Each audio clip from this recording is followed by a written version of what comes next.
Jag har alltid att vi tar och gåa server. Det server var längt åter. Och där fick spela öppnar upp. Och så att det var en rann runt alla vetten jag där och fick inte häva upp alla. Och då bäst ska komma i vrång så var vi klara vi tog motor och vi knallade vad nu hade jag dem åter. Det rickar ju allt så att det virkar det som. Ja, det gör det. Det begynte kvart vi har komma fram om kvart. Tror jag 2-0 på ena vägen men så kom hinner att det dessutom 4-2 men att han att så såg det faktiskt så att dessutom alla vägen jungno. Hur är det sant då? Ja, det är sant då.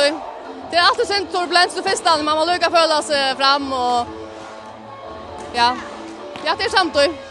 Och nu såg jag att han alla sista bollen som blev kort i rum och det var två som åt sista handen av honom. Hur känns det? Det var alltså tror jag gott. Är attan som ska lägga upp smashen och så tänkte jag nu för vi 24.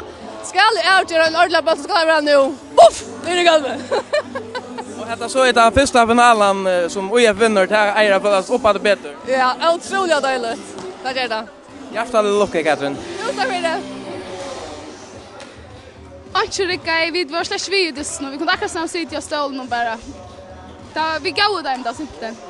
Var förfärligt något vittlor helt i dussen alltså. Var det hej du ölla nervar eller vad vet jag? Ja, där tog vi runt. Alltså spel kom så igång så och jag vid att låta jag var efter så lätt men det var nog där och simpelt orsak att det var roligare och spalt och så shotten där kanske nära till rakt och så taxa stå ju så att där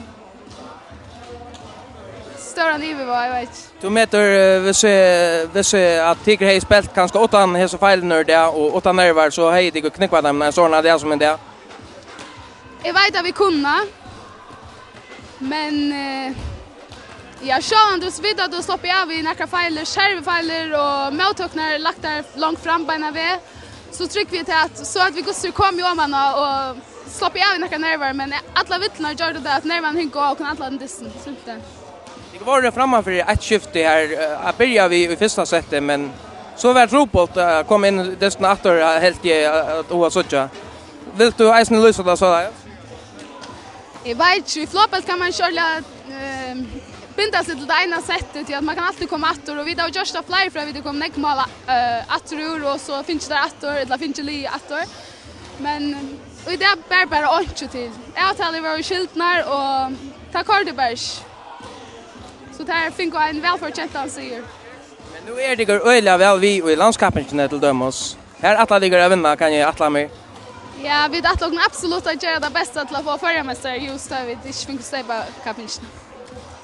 Jag vill lova Atlantarmon Tryggve Askaren som mötte upp i det att här färdigar alltså att ordentliga visa att detta är inte något som händer kvända. Lova, vi drar otroligt glada för våra Askare och är rädda hör om att det skulle släppa så såna det som är det.